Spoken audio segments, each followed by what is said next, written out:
Hi everyone welcome back to this channel. तो आज हम लोग इकोनॉमी करने वाले हैं। ये लेक्चर नंबर 22 है, ठीक है। इससे पहले हम लोग 21 लेक्चर्स इकोनॉमी के ऑलरेडी कवर कर चुके हैं। इन केस अगर आपने नहीं देखा है तो डिस्क्रिप्शन आप चेक कर लेना, आपको इकोनॉमी की प्लेलिस्ट का लिंक मिल जाएगा, ठीक है। तो स्टार्ट करते हैं आज के सेशन के साथ। बट स्टार्ट करने से पहले देखो, मुझे पता है मैंने विजन आईएएस की सीरीज स्टार्ट कराई थी, फिर हम लोग पॉलिटी भी कर रहे थे और ये काफी कुछ बीच बीच में रह गया, ठीक है। I am really sorry for that.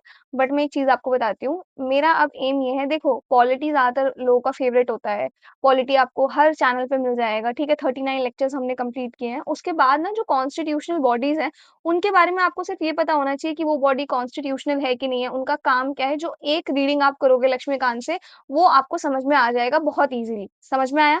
इसके अलावा अगर मैं इकोनॉमी की बात करूँ, तो इकोनॉमी मेरा फ़ेवरेट रहा है हमेशा से, ठीक है। और मैंने ना इकोनॉमी में काफ़ी मेहनत भी की थी, ठीक है।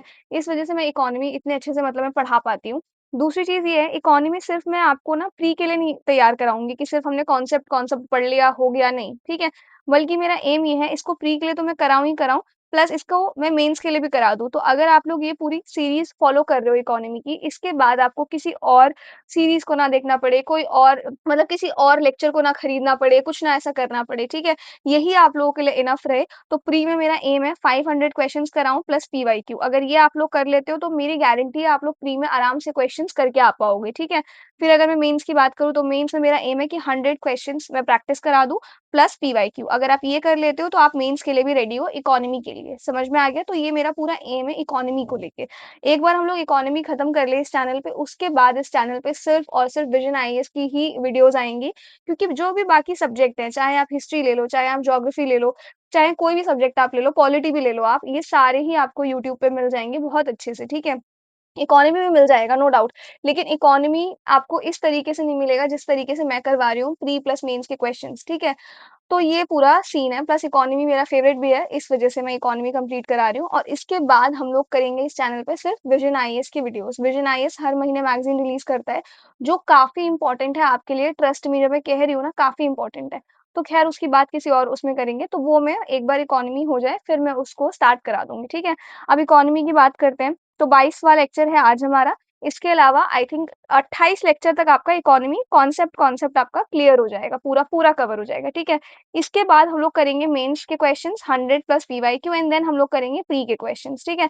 तो अगर मैं इन दोनों को मिला दूं, मेंस की आपकी 10 वीडियोस बन जाएंगी मिनिमम, क्योंकि 100 क्वेश्चन है एक वीडियो में, अगर हम लोग 10 क्वेश्चंस भी करेंगे तो 10 तो मेंस का ही हो गया। प्लस प्री में मैं कोशिश करूंगी 3-4 वीडियोस में प्री भी कवर करा दूं मैं।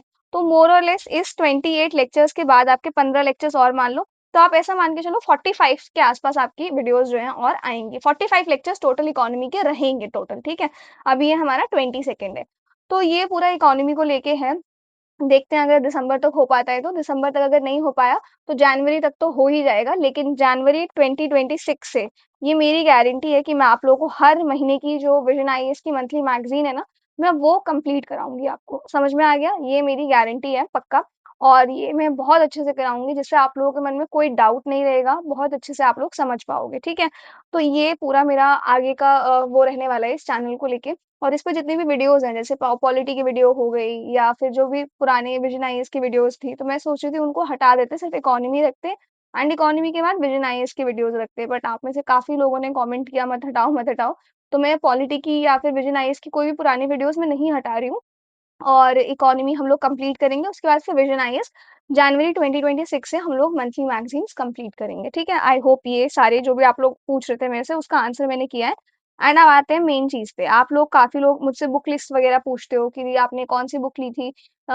हिस्ट्री के लिए बता दो, मॉडर्न हिस्ट्री के लिए बता दो, ज्योग्राफी के लिए बता दो। तो देखो मैंने ना ये व्यू प्रोडक्ट का जो ऑप्शन आता है यूट्यूब पे, अब ये मेरे लिए भी अवेलेबल है, ठीक है। तो मैंने यहाँ पे टैग कर दिए हैं सारी की बुक्स जो मैंने यूज़ की थी। ये सारी बुक रिकमेंडेशन है जो भी मैंने पढ़े थे, ठीक है। चाहे ज्योग्राफी हो गया, चाहे आपका एनवायरनमेंट हो गया, आर्ट एंड कल्चर हो गया। तो मुझे जितनी बुक्स मिल पाई ना, मैंने वो सारी यहाँ पे टैग कर दी है। और 1-2 अगर कोई रह गया होगा तो आप डिस्क्रिप्शन चेक कर लेना, वहाँ पे मैंने अमेज़न का भी लिंक है जो लगा दिया है। जो मुझे अमेज़न पे मिली बुक्स वो वहाँ यहाँ पे लगा दी है, बाकी जो थोड़ी बहुत ही वो रिव्यू प्रोडक्ट पे आपको मिल जाएगा, ठीक है, देखने को। तो मोर और लेस अगर आपको कोई बुक वगैरह लेनी है, कुछ भी जो भी आप लोग को डाउट हो, कुछ भी हो, आप ये चेक कर लेना, ठीक है? इसके अलावा नोट मेकिंग ऐप आप लोग पूछते हो तो मैं गुड नोट्स का यूज़ करती हूँ, कभी-कभी फ्री नोट्स का भी इस्तेमाल कर लेती हूँ। यही 2 एप्लीकेशंस हैं जिनका मैं यूज़ करती हूँ नोट्स बनाने के लिए, ठीक है? आईपैड 10th जनरेशन में मैं ये सारा कुछ करती हूँ, तो इन सभी जो भी चीज़ें मैं इस्तेमाल कर रही हूँ, जो भी चीज़ें, इन सब का लिंक आपको डिस्क्रिप्शन में मिल जाएगा, ठीक है? आई होप आप स्टार्ट करते हैं आज के सेशन के साथ। तो ये लेक्चर नंबर हमारा 22 है और आज के इस लेक्चर में हम लोग पढ़ने वाले हैं derivatives, debentures, bond versus debentures, types of bonds, types of funds for investors, investors in startup industry and practice question इसके बाद करेंगे हम लोग, ठीक है? तो स्टार्ट करते हैं पहले टॉपिक के साथ जो कि है आपका डेरिवेटिव्स। डेरिवेटिव्स क्या होता है?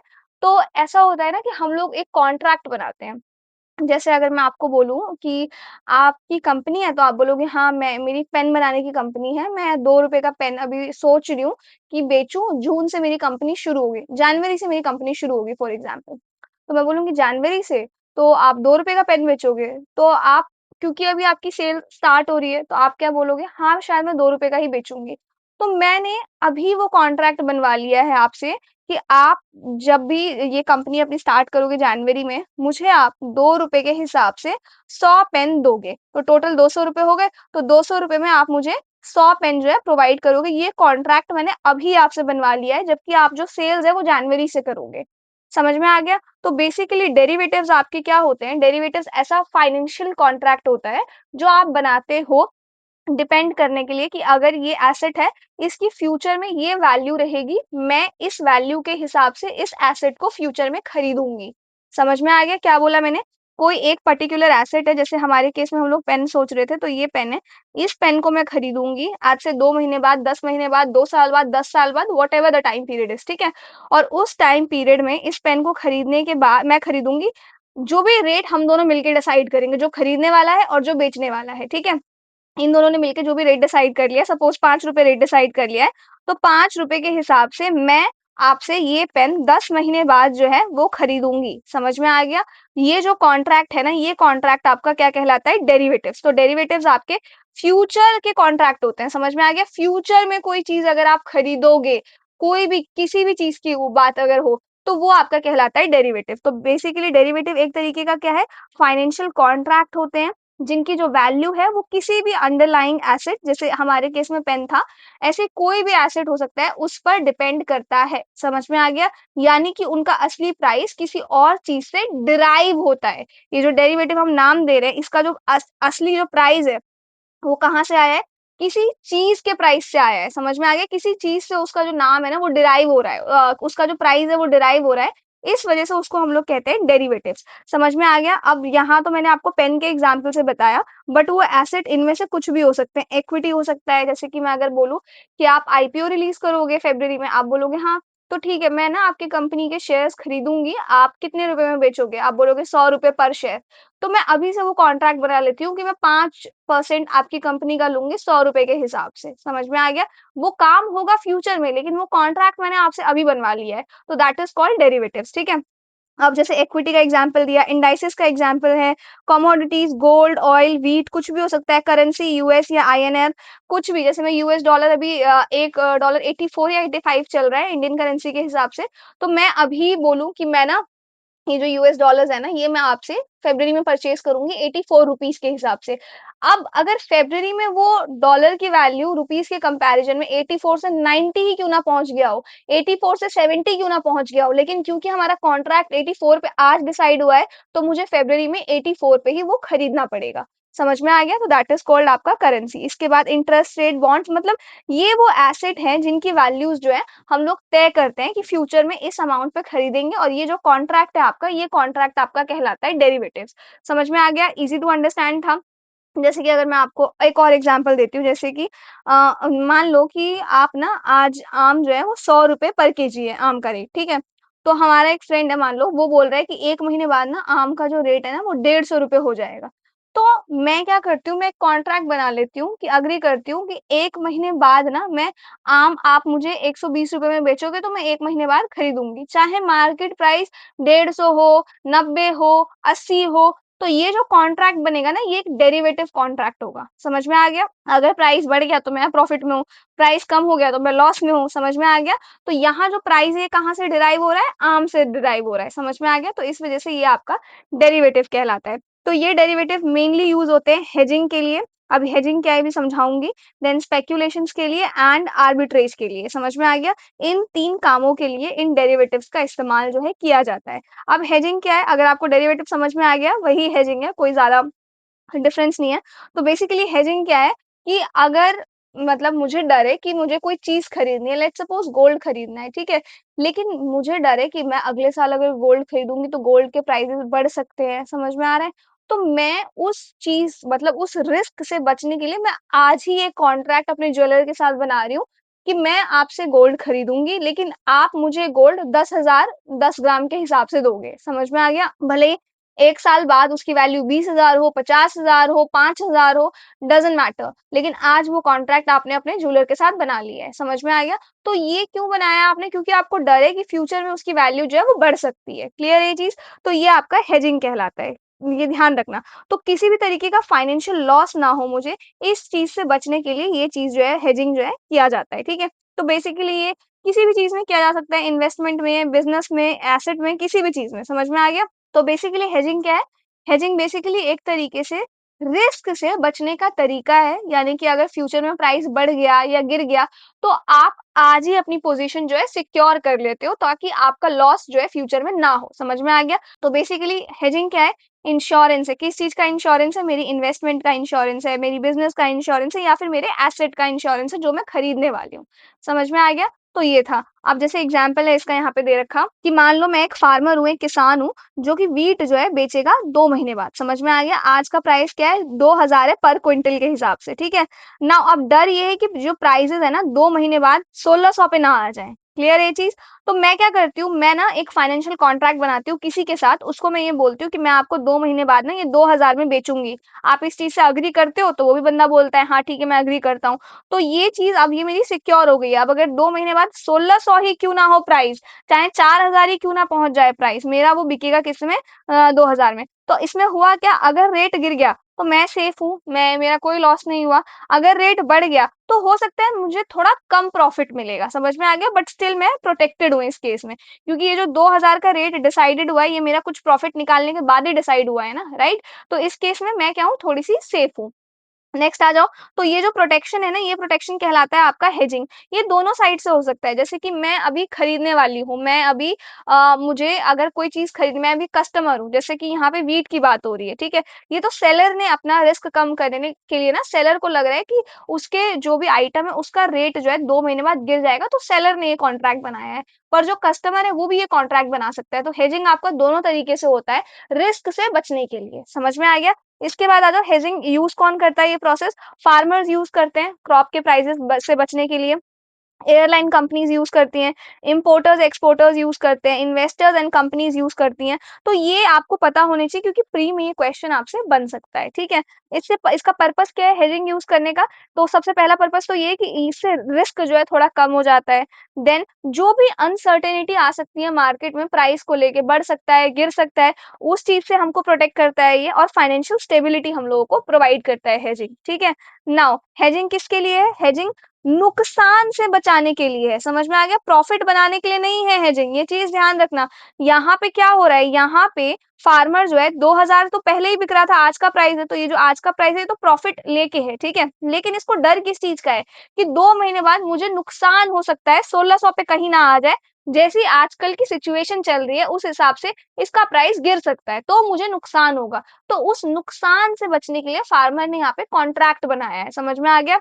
अब जैसे मैंने आपको गोल्ड का एग्जांपल दिया था, आपको डर था कि फ्यूचर में जो 10,000 10 ग्राम मिल रहा है गोल्ड, उस 10,000 की वैल्यू बढ़ ना जाए, 20,000 ना हो जाए। समझ में आ रहा है? इस वजह से आपने वो फाइनेंशियल कॉन्ट्रैक्ट बनाया था। आप प्रॉफिट कमाने के लिए नहीं करते हो, आप रिस्क से बचने के लिए, लॉस से बचने के लिए हेजिंग या डेरिवेटिव्स का आप लोग इस्तेमाल करते हो। तो ये चीज़ ध्यान रखना। नाउ ये क्या है, एक तो लॉस से बचाता है और जो भी रिस्क है उस चीज़ को कम कर देता है। समझ में आ गया? तो ये प्रॉफिट कमाने के लिए नहीं है और ये किसी तरीके का गैम्बलिंग भी नहीं कह सकते आप, ठीक है? जुआ भी नहीं है ये। इसके बाद आ जाओ, तो हेजिंग बेसिकली क्या है, एक स्ट्रैटेजी है जिससे जो मेरा लॉस है ना, मैं उसको कम कर सकती हूँ। समझ में आ गया? इसके बाद है आपका आर्बिट्रेज। अब आर्बिट्रेज क्या है, इसको यहाँ पे समझते हैं, ठीक है?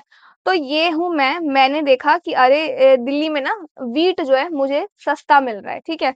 तो मैंने 10 रुपए पर केजी के हिसाब से व्हीट खरीद लिया 10 किलो, तो कितना हो जाएगा? 100 रुपए का हो गया व्हीट, ठीक है? 100 रुपीज मेरे लग गए। मैं मुंबई आ गई। अब मैंने देखा मुंबई में व्हीट महंगा बिक रहा है, तो मैंने 10 रुपए पर केजी के हिसाब से व्हीट लिया था ना, मुंबई में मैंने उसको 11 रुपए पर केजी के हिसाब से बेच दिया। तो 11 इंटू 10 कर दो, कितना हो गया? 110 रुपीज। तो यहाँ पे क्या हुआ है? यहाँ पे मुझे 10 रुपए का प्रॉफिट हुआ है। समझ में आ गया? तो आर्बिट्रेज आपका यही है कि किसी एक जगह से मैंने कोई चीज सस्ते दाम पे खरीद ली है और दूसरी जगह पे मैंने उसी चीज को महंगे दाम पे बेच दिया है।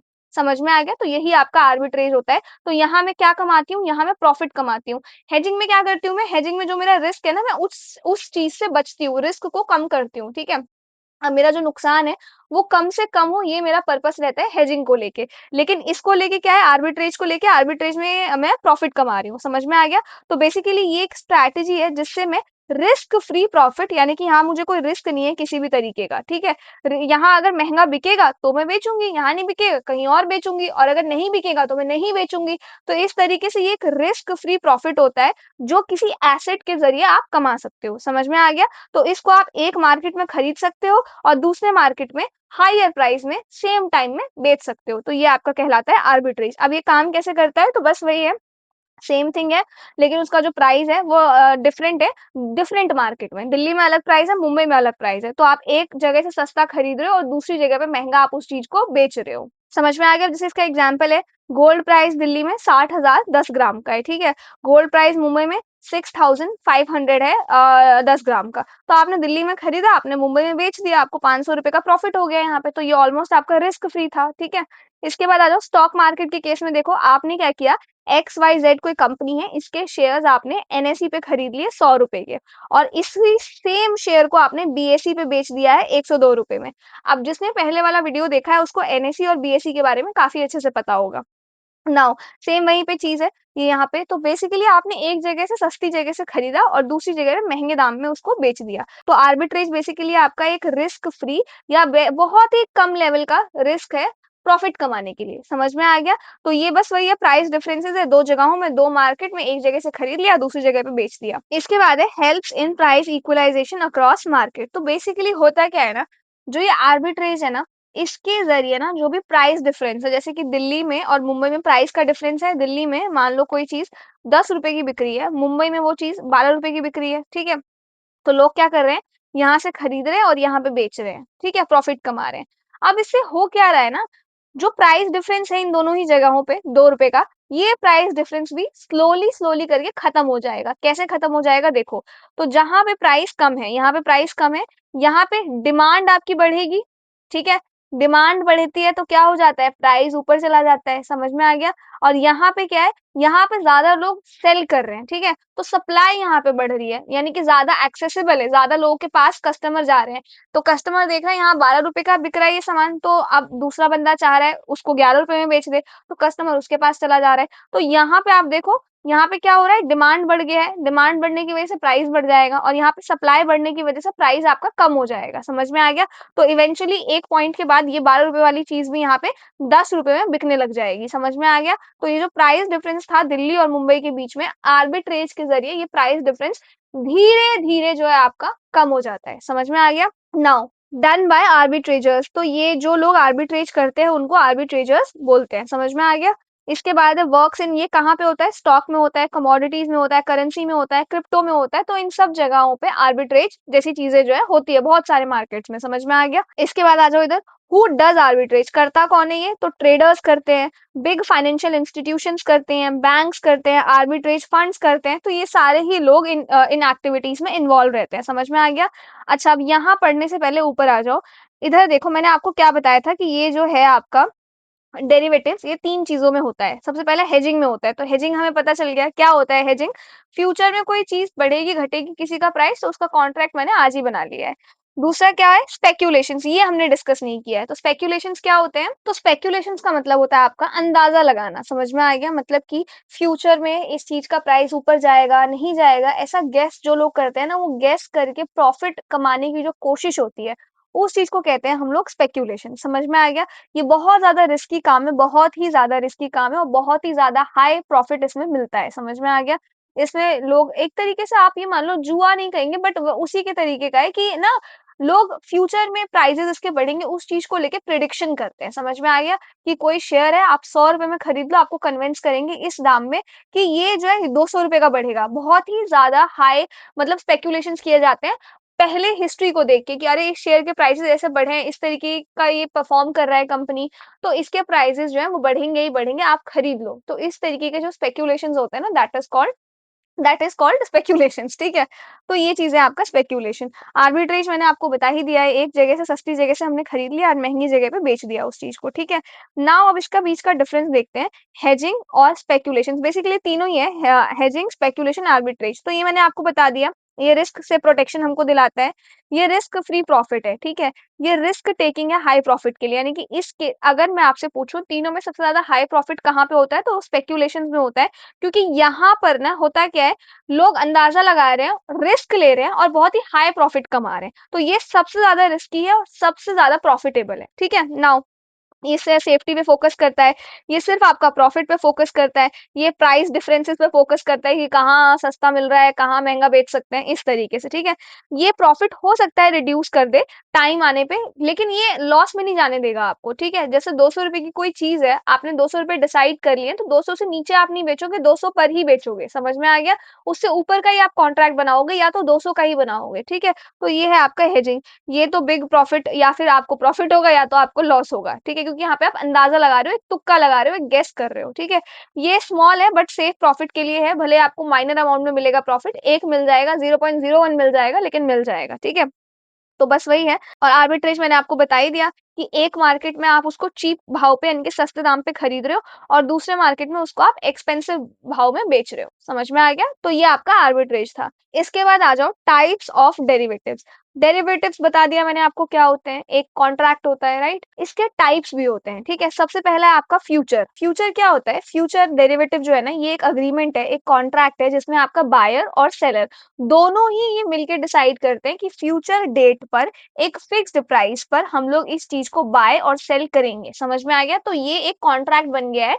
जैसे कि मैं आपको अगर समझाऊं कि ये एक कॉन्ट्रैक्ट है जिसमें मैं ये बोल रही हूँ कि मैं 10% शेयर जो है अपने बेचूंगी, और ये जैसे आज 23rd of November है, तो 23rd of December को हम ये मानते हैं कि 23rd December को ये 10% शेयर मैं 10 रुपए के हिसाब से, जो कि आपका 100 रुपए हो गया, मैं 100 रुपए में XYZ कंपनी के शेयर्स जो है खरीदूंगी। समझ में आ गया, और XYZ कंपनी के जो ओनर है वो भी इस चीज को अग्री करते हैं। क्लियर है ये चीज।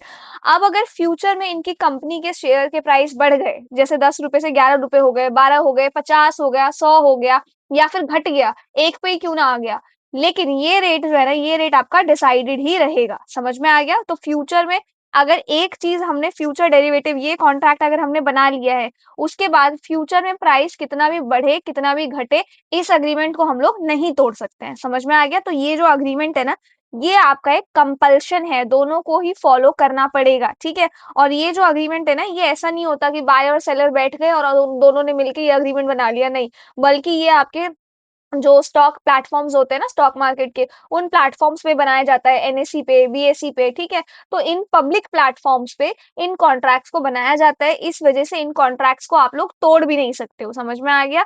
अब उसके बाद आपने एक प्राइस डिसाइड कर लिया है, तो वो कंपलसरी है, आपको करना ही करना पड़ेगा। क्लियर है ये चीज। तो ये क्या है, फ्यूचर डेरिवेटिव एक अग्रीमेंट है बाय या सेल करने का किसी भी एसेट को फ्यूचर डेट पर, जैसे कि यहाँ पे हम 23 दिसंबर की बात कर रहे हैं, ये हम लोग प्री डिसाइड कर रहे हैं कि इस रेट पर ही हम लोग खरीदेंगे। समझ में आ गया, ये ऑब्लिगेशन है दोनों के ऊपर, बायर को बेचना ही पड़ेगा, सेलर को खरीदना ही पड़ेगा, और ये आपके स्टॉक एक्सचेंजेस जो है, एनएससी, बीएसई, इन प्लेटफॉर्म्स पे ये होता है। ठीक है, इस वजह से ये पब्लिक आई में है। समझ में आ गया, और आपको ये चीज फुलफिल करनी ही पड़ेगी। जैसे कि अगर मैं एग्जाम्पल दूं कि आप जो है ना अग्री कर रहे हो कि आप एक महीने बाद गोल्ड जो है ना, वो 7,000 पर ग्राम के हिसाब से आप लोगे। समझ में आ गया, चाहे उस टाइम में 1 ग्राम का प्राइस 8,000 हो जाए, 6,000 हो जाए, कोई मैटर नहीं करता, ये प्राइस अब जो है आपका वो फिक्स हो चुका है। समझ में आ गया, तो ये होता है आपका फ्यूचर डेरिवेटिव। इसके बाद है आपका फॉरवर्ड डेरिवेटिव। फॉरवर्ड डेरिवेटिव भी थोड़ा सा फ्यूचर जैसा ही है, वो भी, ये भी एक अग्रीमेंट ही है कि मैं 23 दिसंबर को जो है आपसे कंपनी के शेयर्स वगैरह खरीदूंगी। लेकिन डिफरेंस यहाँ पे ये है दोनों के बीच में कि ये जो फ्यूचर वाला है ना, ये आपका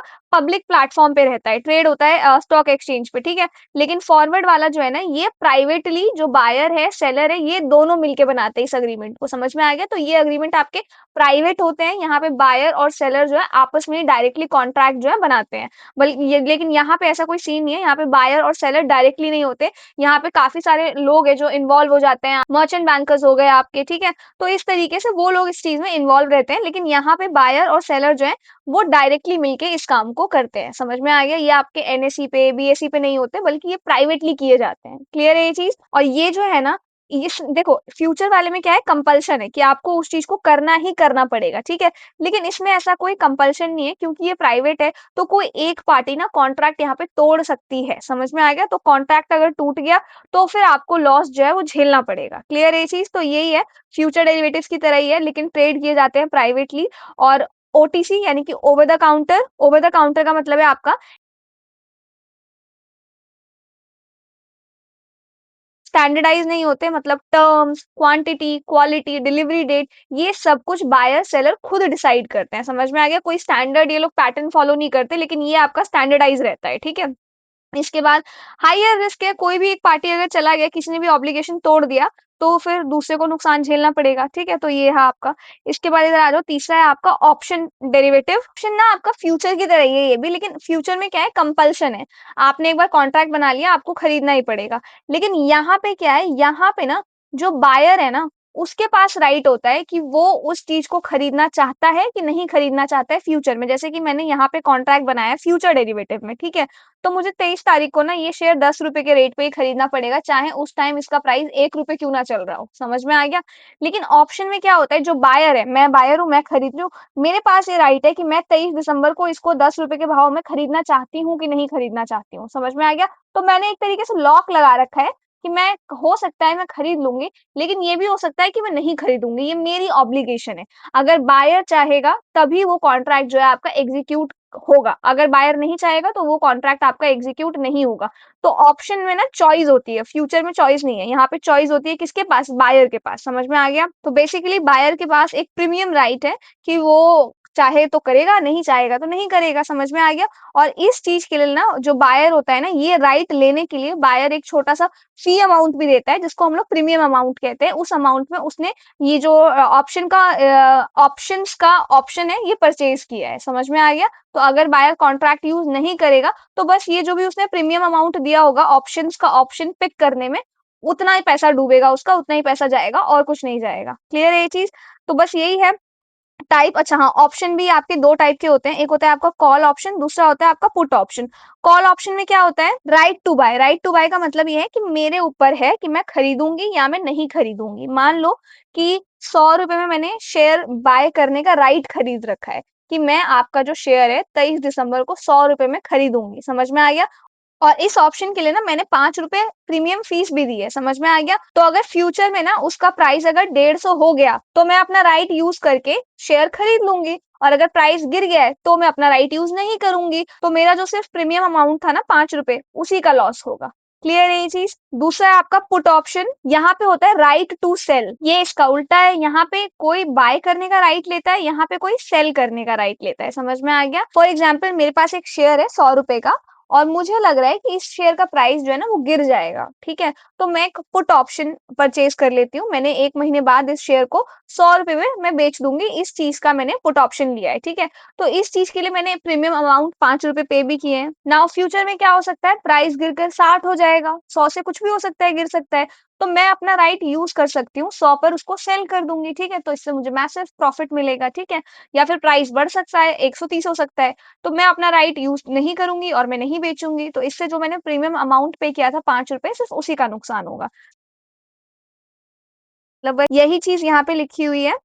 नेक्स्ट है आपका स्वॉप्स डेरिवेटिव। तो स्वॉप ना एक आपका ऐसा कॉन्ट्रैक्ट होता है जिसमें दो कंपनीज ना, जो भी उनके फाइनेंशियल पेमेंट्स होते हैं ना, वो आपस में एक्सचेंज कर लेते हैं, ठीक है। तो बेसिकली इसका यूज ना कंपनीज इसलिए करती हैं ताकि उनका जो इंटरेस्ट रेट है, करेंसी रिस्क है, या फाइनेंशियल जो कॉस्ट है वो थोड़ा कम हो जाए। जैसे कि इसमें होता क्या है, दो कंपनीज अपने जो भी उनका इंटरेस्ट पेमेंट होता है ना वो आपस में बदल लेती है। एक कंपनी आपका फिक्स्ड इंटरेस्ट पे कर रही है कि 2% है तो 2% वो पे कर रही है। दूसरी कंपनी है जो आपका फ्लोटिंग इंटरेस्ट पे कर रही है, जो मार्केट के हिसाब से आपका बढ़ता घटता रहता है, ठीक है। तो दोनों मिलके डिसाइड करती है कि हम ये जो हम इंटरेस्ट रेट भर रहे हैं ना, इसको स्वैप कर लेते हैं। आप फ्लोटिंग वाला भरो, मैं फिक्स्ड वाला भरूँगा। समझ में आ गया? तो ये होता है आपका स्वैप डेरिवेटिव, ठीक है? जैसे मान लो आपका कंपनी ए, ठीक है? हम मान लेते हैं एक कोई कंपनी है यहाँ पे, ए कंपनी, ठीक है? तो ये जो ए कंपनी है ना, ये बैंक को फिक्स्ड इंटरेस्ट 10% दे रही है, ठीक है? और उसको ऐसा लग रहा है कि फ्यूचर में इंटरेस्ट रेट आपका गिर जाएगा, तो फ्लोटिंग इंटरेस्ट रेट आपका चीप हो जाएगा, इसलिए वो फ्लोटिंग पे करना चाहती है। वो चाह रही है मैं फिक्स्ड इंटरेस्ट ना पे करूँ, फ्लोटिंग रेट पे करूँ। दूसरा है आपका कंपनी बी आपका बैंक को फ्लोटिंग इंटरेस्ट जो है वो दे रही है। फ्लोटिंग का मतलब क्या है? मार्केट के हिसाब से, जैसे मार्केट के प्राइस बढ़ रहे हैं, घट रहे हैं, उस हिसाब से आपका इंटरेस्ट रेट जो है ना वो डिसाइड हो रहा है, ठीक है? अब इसको लगता है कि रेट्स आपका बढ़ सकता है, रिस्क ज़्यादा है, तो वो फिक्स्ड इंटरेस्ट रेट चाहती है कि उस पे शिफ्ट हो जाए। तो ये दोनों मिलके आपस में डिसाइड करते हैं कि क्यों ना हम इसको एक्सचेंज कर ले, एक एग्रीमेंट बना लेते हैं। तो ए वाला जो है अब ये फ्लोटिंग इंटरेस्ट पे करेगा और बी वाला जो है ये फिक्स्ड इंटरेस्ट पे करेगा। समझ में आ गया? तो यहाँ पे इन दोनों ने क्या कर लिया? स्वैप कर लिया अपने इंटरेस्ट पेमेंट्स को। तो ये होता है आपका स्वैप डेरिवेटिव। आई होप ये जो चीज़ है ये आपको बहुत अच्छे से क्लियर हो, ठीक है? इसके बाद है आपका डिबेंचर्स, ठीक है? पर इसको करने से पहले थोड़ा-सा ऊपर आ जाओ फटाफट से इंडेक्स की तरफ। तो हम लोगों ने आज क्या-क्या पढ़ा? हमने पढ़ा आज डेरिवेटिव्स के बारे में। डेरिवेटिव्स क्या होते हैं ये मैंने आपको बता दिया, इसके कितने टाइप्स होते हैं ये भी हम लोगों ने डिस्कस कर लिया। फिर इसके बाद जो हमें पढ़ना था वो था debentures, bonds versus debentures, types of bond, ये बाकी तो ईज़ी-ईज़ी टॉपिक है। बट डिबेंचर्स से ना हम लोग करते हैं कल, ठीक है? मतलब नेक्स्ट लेक्चर में करते हैं, आज के लिए इतना ही रखते हैं। कैसा लगा ये सेशन बताना मुझे कमेंट सेक्शन में। कोई डाउट हो then do let me know. And अगर ये नोट्स अगर आपको परचेज़ करने हैं, तो इनको परचेज़ करने का लिंक आपको डिस्क्रिप्शन में मिल जाएगा। कैसा लगा सेशन बताना मुझे and I will see you in the next video.